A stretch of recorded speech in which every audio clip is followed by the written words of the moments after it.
what's up, everybody? This is Zach back with the Better Than I Deserve channel. It's been a while. I understand. My life is very full. Just to give you a couple examples, I quit filming right before I moved, and I had plans to jump right back into it. You know how that goes. It takes me a little bit longer than normal to unpack. Also, you know, I'm a PhD student in going for my doctorate in psychology, and that is not easy at all. It consumes quite a bit of my time. I own 2 facilities, in the process of opening a third, and the kicker is that I just got married back in November. Super sudden, out of nowhere. That will be for another video, just on how crazy I really am, you know. But I found my matching crazy partner, and it has been nothing but phenomenal for the past 3 months. So, you know, a couple things that I want to talk about today. Number one is being in school for my PhD. I've really started thinking about my dissertation and what I'm going to do it on. And, you know, finding a gap in the literature is pretty difficult, right? Especially because I want to do something that I'm passionate about, which is mental health and substance abuse. And I found really a gap in the literature talking about what happens post overdose for someone that survives. You know, we talk a lot about the death rates and the fatality rates of opioids. But what we don't talk about is how does that change a person's experience with life having this near-death, non-fatal overdose, right? And so there'll be more to come on that. As this develops, I might start some videos just talking about my experience with my PhD and dissertation and research. I also want to talk a little bit about, maybe do a video on my this crazy marriage that I'm in that really caught a lot of people off guard. You know, just to throw something out there, is that me and this person only went on 2 dates before we decided to get married, you know, which is very I would say abnormal in a lot of cultures, especially in American culture, right? Where we like to date for 6 years before we get engaged for 3 years, which is similar to my my previous relationship of 10 years, you know. We didn't get married until like year 8, you know. So I might like to do a video on that. I think it could be super interesting. But today, I've been having this thing on my mind. It was a comment someone left me, you know, probably 2 months ago, 3 months ago, and it asked, why can families not be more helpful when it comes to addiction? You know, say you have a son that's an addict, or you have a spouse, partner, a parent, sibling that is an addict. Why can't you be more helpful? And this person is actually they said that they were a licensed therapist, so it's probably they have a family member and they've been unable to help them, even though they are licensed to help them. And really what it comes down to it is you're too close, you know, families. Well, let me say this. I say this a lot in group. What are people thinking about 99% of the time? Themselves. Right? It's not bad. It's not good. Maybe it's survival. Maybe it's learned. Maybe it's biology. I don't know, you know, but my experience is that 99% of the time, you know, in any given situation, someone is thinking about themselves. And so we love to give people advice thinking that we're giving them the advice that is best for them, when in reality, we're giving them advice that would benefit us in some way, shape, or form. But the problem is when it's a loved one and we're very in the middle of it and we're hurting, and, you know, we can't see that. You know, we really think that we are doing the best for them, when in reality, you know, we have no idea what's best for our loved ones. We think we do, you know, but I think 9 out of 10 times we really don't. And the experience with that is I went through a lot of stuff to get into recovery. And it took every single bit of it. You know, I don't think I could have got off that train any sooner. Now, maybe I could have, you know, hard saying, not knowing, but, you know, really when I look back, I think that it took everything that it took. And today, Fast forward, I'm super grateful for that, because I think as someone who is in recovery, everything that happened to me, before in early recovery and even now is adding to my resume of how to be helpful to others, and I like to talk about that a lot in groups is, life is just one big resume.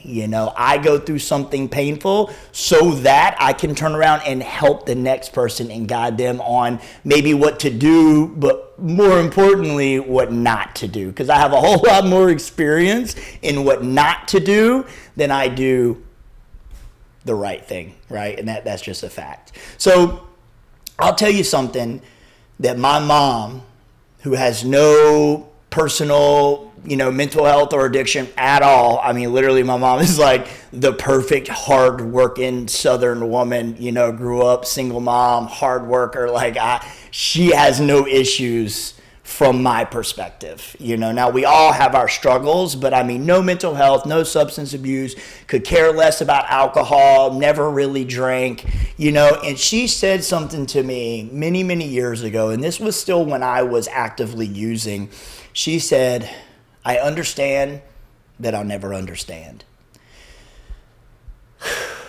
I understand that I'll never understand. Looking back, that was probably one of the most powerful things she could have ever said to me, because being someone struggling with some type of mental health, addiction, trauma, when someone tries to tell me they understand and I know they don't, it